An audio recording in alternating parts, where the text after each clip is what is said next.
DMK MP Kanimozhi அவர்கள் இன்னைக்கு திடீர்னு பிரதமர் மோடிய சந்திச்சு பேசியிருக்காங்க. அப்போ பிரதமர் மோடிக்கு கனிமொழி எம்பி அவர்கள் நன்றிய தெரிவிச்சிருக்காங்க. இந்த சந்திப்புடைய பின்னணி பத்தின தகவல்கள் வெளியாயிருக்கு. டெல்லியில நாடாளுமன்ற மழைக்கால கூட்டத்தொடர் நடந்துட்டு வருது. இதனாலேயே தூத்துக்குடி எம்பி கனிமொழி அவர்கள் டெல்லியில இருக்காங்க.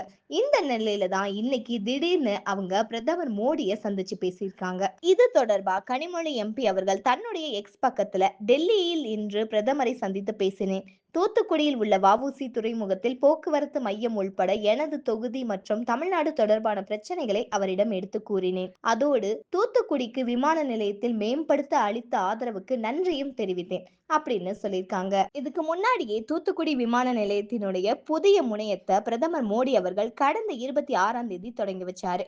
தூத்துக்குடி விமான நிலையம் கிட்டத்தட்ட ரூபாய் 452 கோடி செலவுல விரிவாக்கம் செய்யற பணி தொடங்கி ரொம்பவே விறுவிறுப்பா நடந்துட்டு வந்துச்சு. 3115 மீட்டர் நீளம் கொண்ட விமான ஓடுதளம், இரவு நேரத்துல விமானம் தரையிறங்குவதற்கான வசதிகள், ஒரே நேரத்துல 5 A321 ரக விமானங்களை நிறுத்தி வைக்கக்கூடிய வசதிகள் கொண்டு வரப்பட்டிருக்கு. இந்த புதிய முனையத்தை பிரதமர் நரேந்திர மோடி அவர்கள் கடந்த மாசம் 26ஆம் தேதி தொடங்கி வச்சாரு.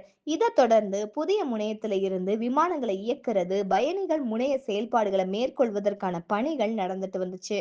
இப்போ விமான நிலையத்தினுடைய புதிய முனையத்துல இருந்து விமான சேவை தொடங்கப்பட்டிருக்கிற நிலையில கனிமொழி எம்பி அவர்கள் நரேந்திர மோடி அவர்களை சந்திச்சு நன்றியை தெரிவிச்சிருக்காங்க. இந்த மாதிரியான அரசியல் அப்டேட்ஸ்லாம் உடனுக்குடனே தெரிஞ்சுக்கணும்னா மறக்காம நம்ம சேனல் ட்ரெண்டிங் டார்கெட்க்கு சப்ஸ்கிரைப் பண்ணி ஷேர் பண்ணுங்க.